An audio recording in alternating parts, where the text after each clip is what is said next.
Iran says 9 more people will soon be executed for their role in Iran's post-election protests. 2 were hanged last week. Reza Sayar is following that story from CNN Islamabad. Reza?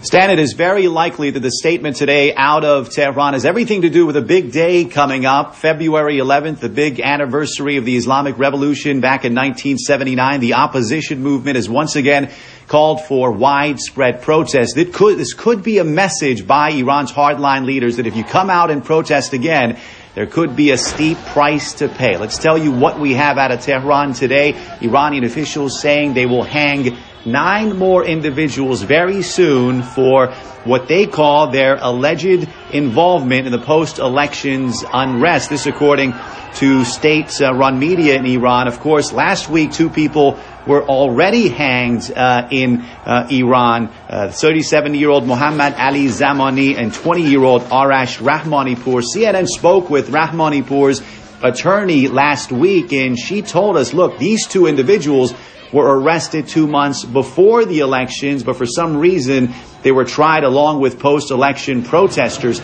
State-run media today in Iran reported this, a senior judiciary official saying the 2 people who were executed last week, as well as the other 9 who will soon be executed, certainly had been part of the recent riots.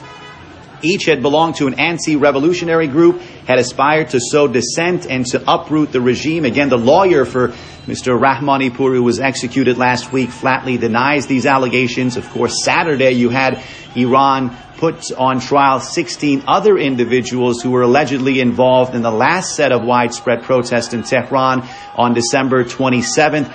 Analysts say this is an effort by Iran's hardline leaders to intimidate the opposition movement into submission, but it's been nearly 8 months since the disputed election back on June 12th of last year, and the opposition movement is still going, still defiant, once again calling for more protests, this time on February 11th, Stan. Reza, it's interesting. How is the opposition movement able to continue? How is it able to be able to get people out onto the streets with intimidation, as you've said many are calling this, with this type of intimidation in the country?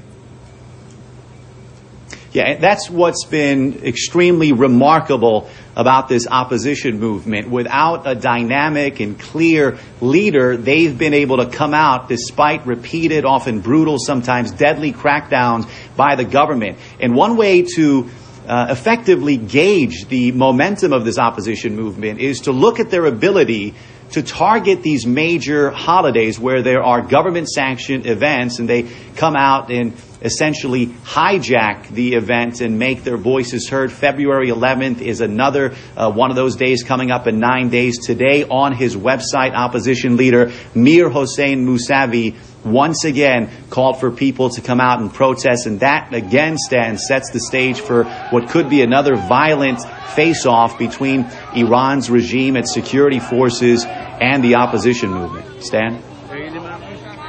Reza, thank you very much for that. Reza Sayar joining us live there from Islamabad.